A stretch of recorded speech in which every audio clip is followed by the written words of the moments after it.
car cut out. It's not restarting. I'm just rolling into the pit. Yes. Touching the... Oh, that was a big one! Where's the sun? It's there, it's very bright. Morning, race fans. Timmy here. Welcome back to more real-life motorsport. We're back at Donington. This week has been insane. Let me just sort of break it down for what it's been. So we had the Mazda races on Monday. That video should be out now, hopefully, anyway. Then on the Tuesday, I then drove to Wales for a 3-day test with Praga. Again, that video should hopefully be out by now. And now today, on Sunday, we are back at Donington to get some more signatures. This time though, not on an MX-5. We are in the BMW 116 Trophy. The Trophy format's a little bit different from the MX-5 format. We have two 40-minute races, 4-0, and two 25-minute qualifying sessions that are back-to-back. So really the idea is get out there, get a banker lap, you know, feel nice and comfy in the car, and then get through the races as cleanly and as quickly as possible. Again, just like the Mazda races, it's all about getting the signatures, all about getting to the end. So I'm not going to be out there doing the big sends, just going to try and make sure we get to the end in one piece, so we can make sure we can drive the Praga in two weekends time at Silverstone. And because past me failed to introduce the car, this is my little cutie for the weekend. A BMW 116 1.6 litre, about 130 horsepower, complete with plywood splitter and big old rear wang for some downforce, I think, with those sexy stock BMW rims covered in Toyo R888 tyres, which are pretty damn grippy. So this is Rob, and this is not my handiwork. This is the last person, just so you guys know, because I know I'm going to get, Jimmy, what's that all bumped up for? Not me, alright? Other people. So qualifying has kind of just started. We're just getting ready to get out and go out now. Got to put in 3 laps at a minimum to get into the race. And again, we're going to take it easy. New car, you know, new platform. Actually not a new platform, I drove a 130i at Assen. But yeah, you've got to just get used to it, and then we'll speed it up slowly and see what we can do. Okay, so qualifying all done. 3rd in class and 4th in class. We're basically taking part in 2 different series. In both series, our car is kind of the slowest, one of the slowest classes. But after qualifying, I gotta tell you, it sticks. It's so easy to drive. Whereas the Mazda down the Craner curves was sort of a little bit of an event every time. This thing just sticks, 5th gear, flat all the way through. The aero does its job, and then when you're throwing it over some of the quicker stuff, like coming out of or coming through McLean's and Coppice, it just so much more grip. I usually prefer absolute dickhead on the side of it, actually. But oh well, I ran out of space. The first time I put my name on the side of the car. It's a good feeling, isn't it? It's nice. It's not bad. How awesome is it having my name on the car? That's a good feeling. It's a very good feeling.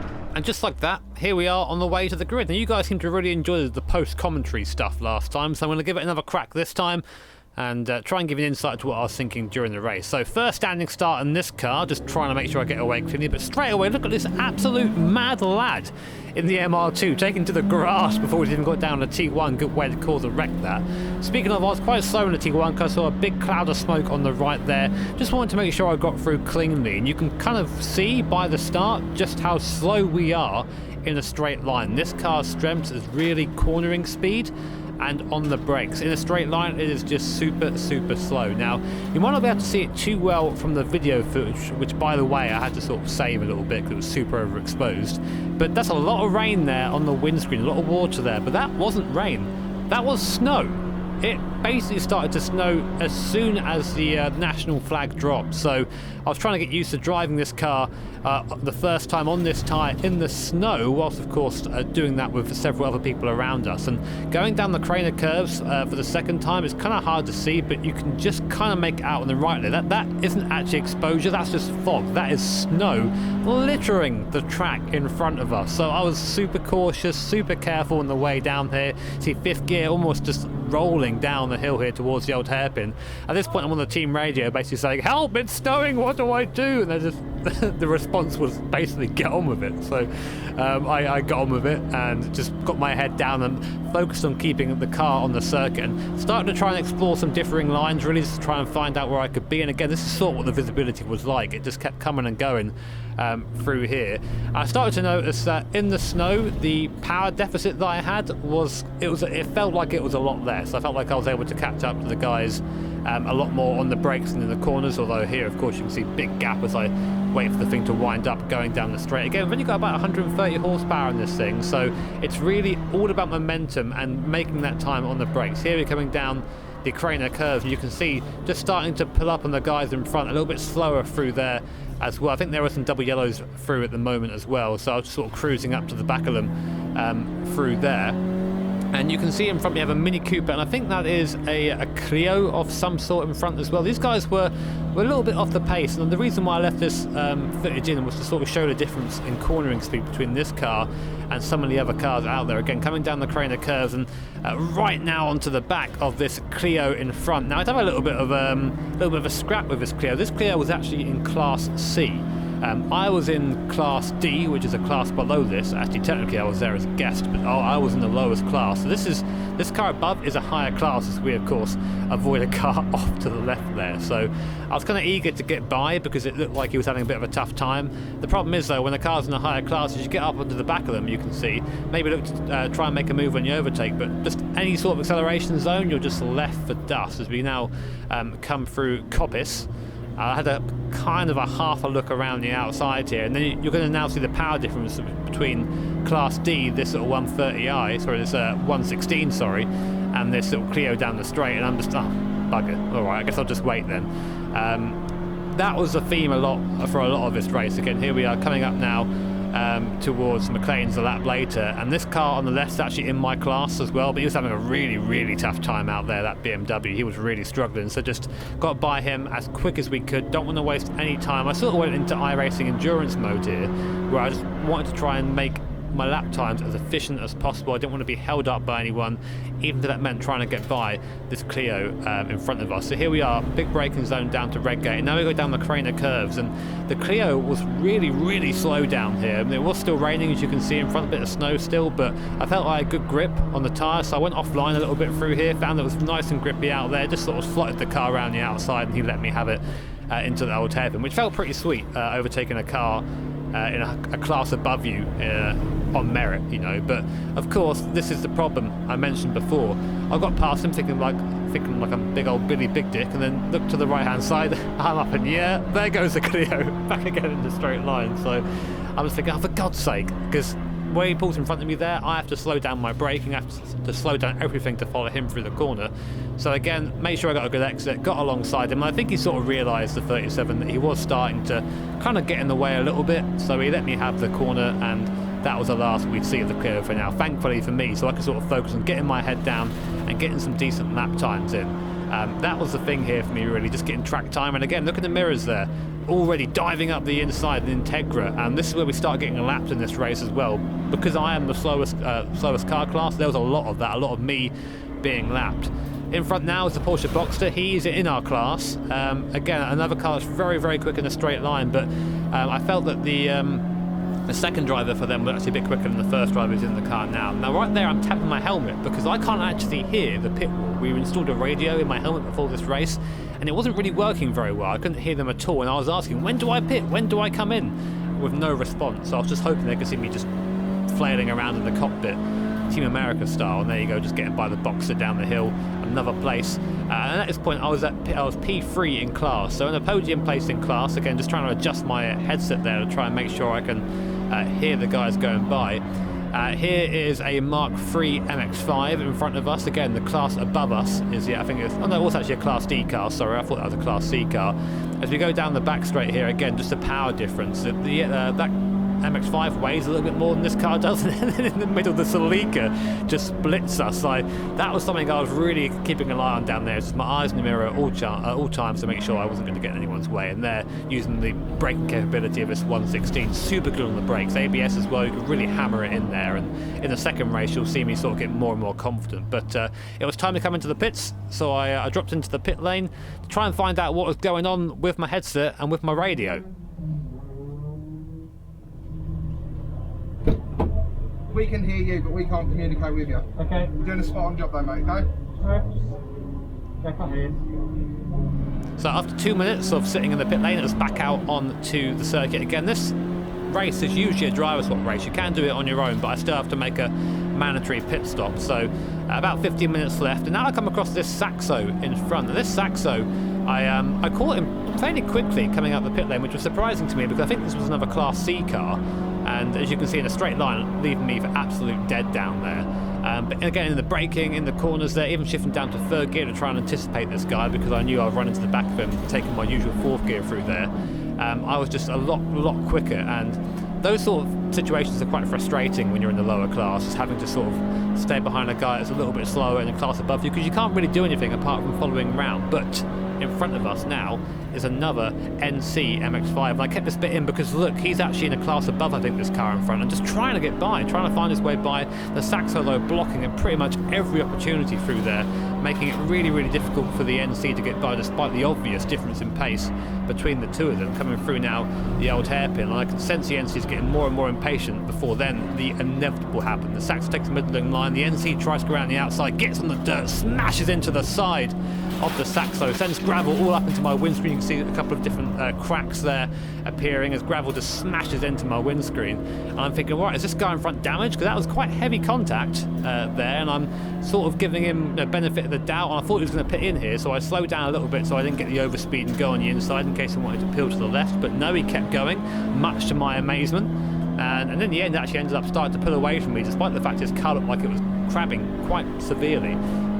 But yeah, quite a lot of action there in the race, and I just from then just tried to stay with him. I thought about maybe lunging it up the inside here, but there were double wave yellows for a car in the grass and the gravel on the left. You have to really keep an eye out for those things when you're going around. And again, this is I kept this bit in to show you just what the traffic is like at the later stage of the races, because we're starting to get all three classes now coming up behind us to overtake. There's one, there's another there as we come into the final chicane. And again, it's just a matter of keeping one eye on your mirror going into the braking zones. You don't want to be giving up the places too easily because you want to obviously looking after your own race, but at the same time it's just clever to get out of the way as soon as you can. Look how many cars just streaking by, and again you'll get a good idea of the power of this thing, or rather the lack of it. I keep saying it didn't have much power, but I've got to say it was so enjoyable to drive. I loved every moment, apart from when that MR2 passed me after, under double wave yellows there. That wasn't really a very cool moment. So but that was the race. Got to the end in one piece, got my signatures. I was passing the line there by that little Clio, and was really happy with myself. Started on my in lap, started to sort of chill out and just come into the pit lane, and suddenly big noise and my car turned off.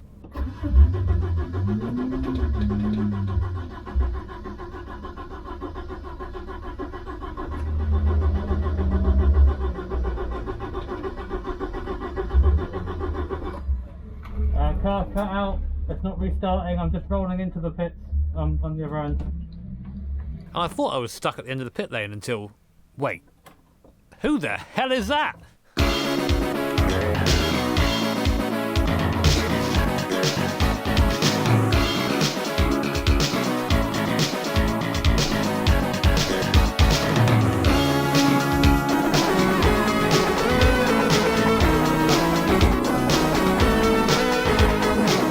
A little bit of drama at the end there. Pretty intense race. I'll get into that in a second.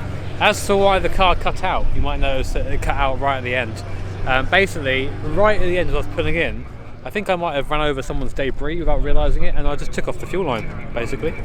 And no fuel equals no engine.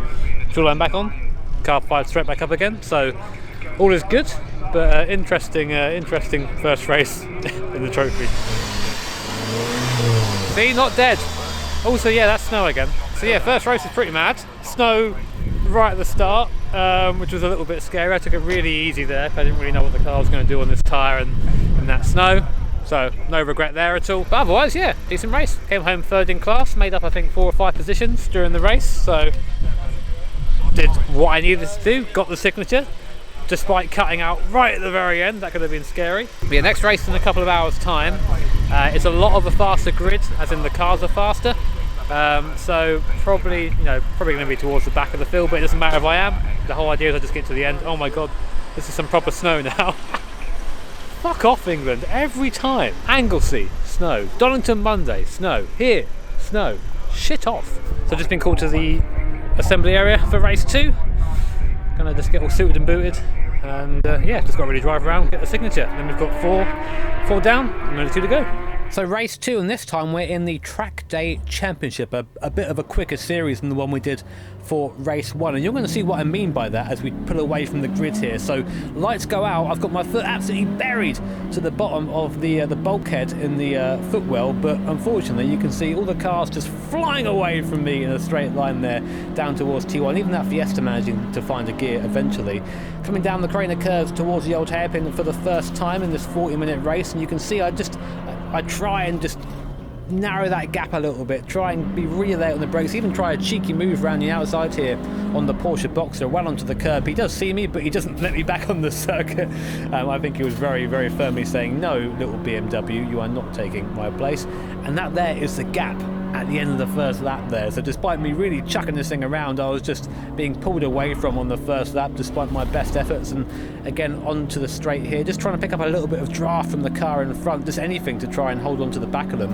And I sort of knew at this point, if I was going to get by them at all, it would have to be because they were fighting. 1v1, I wasn't going to be able to beat them on the circuit just because of the straight line speed differential, even though I was, I think, braking the latest I possibly even been braking all day into T1 and elsewhere as well. But you can see we started to come back together again because of what I was just saying. They were starting to getting impatient with each other, which means that I could just get onto the back of them and just really show that I was there, sort of buzz around in the mirrors a bit, let them know that I'm always going to be a threat. If they mess up even once, I'm going to be there. And this is exactly what I meant by that. The BMW and Porsche in front go side by side through the last chicane. I've got massive momentum coming out of it, and I'm tucking behind the Porsche in front, foot absolutely buried to the floor, up into 5th gear. But unfortunately, I just do not have the straight line speed. You see me shifting in the seat there, looking for a couple extra miles per hour. Not sure if that works. I've got to work on that technique. Maybe it will work better in the Praga. Who knows? So through T1, I'm going to have to sort of slot back in behind the BMW.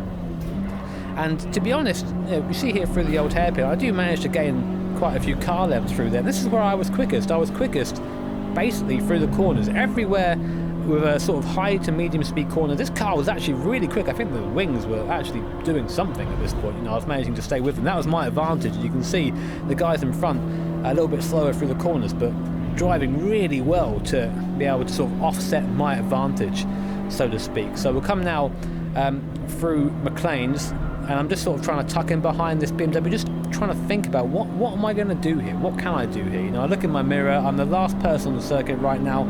It's not going to be too long before I start getting lapped by some of the faster cars. There's pretty much a TCR car in this race, which is unfortunately my little 116's no match for that. But just trying to think of where possibly could I do something. Again, coming into the chicane, just a bit quicker than the cars in front. And at this point, the Porsche in front actually lost a little bit of time to the BMW.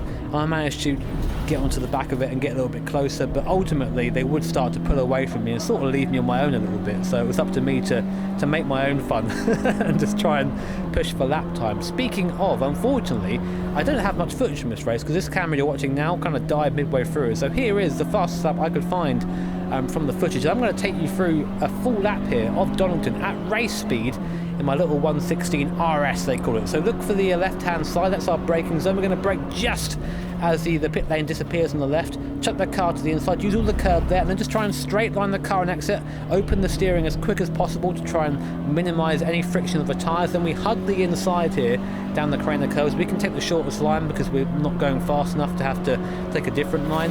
Again, same here through the last part of the Craner curves, now into the old hairpin, down to 4th gear, and use all the curb on the inside, let the car just float to the exit. Foot again is absolutely buried at this point.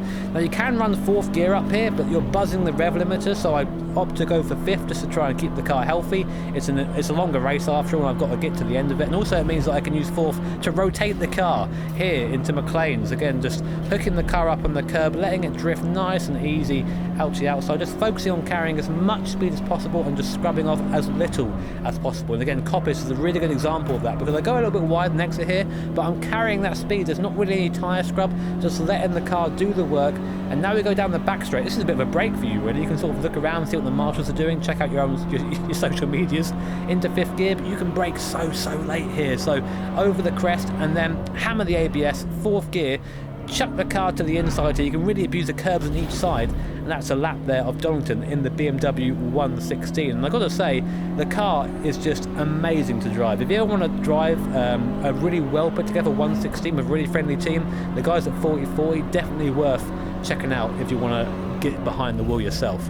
A couple of laps later, it was time for my pit stop, so I came into the pits just to make sure everything was okay. We were doing well, just sort of cruising around the back, minding my own business, so to speak. But on the way out the pit lane, look to the left here. There's a blue Porsche comes flying up on the inside. I'm as far over as I can go. I have to actually turn out of the corner, almost into the grass, to avoid being sideswiped there, which was pretty scary, given that, again, I'm just trying to keep the car in one piece. But from now on, it was just basically keep calm and just lap the car to the end. I managed to stay out of trouble, kept the car firing in all cylinders, and a few minutes later crossed the start-finish line to finish the race, and more importantly get my 4th signature of 6, so only 2 to go until we have our A licence. So race day over, and 2 more signatures and 2 third places in class.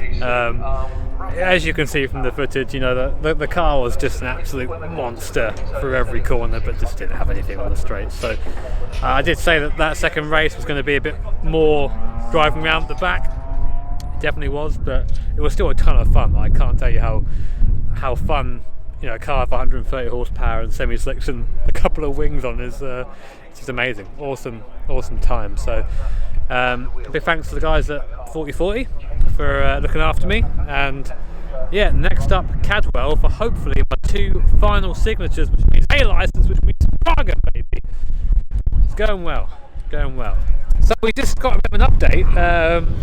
I didn't actually come 3rd in race 2, I came 2nd in my class, because the guy who came 2nd originally, basically his pit stop was too short. He cheated! Dirty cheater! I'm sure it was a mistake, but that means we get a P3 and a P2. Nice! I'm well happy with that. So there you go, day done at Donington. That's always very hard to say. And yeah, 3rd and the 2nd, we're really happy with that. And only 2 more signatures to get now, so I feel like I've progressed a lot as well there. Very confident, I think, compared to last time out. Of course, I saw another circuit now, so that's a big factor. But yeah, 1 more meeting and we'll have the signatures that we need to go race at Praga. So hope you enjoyed the video. Take care, have an awesome day. See you next time.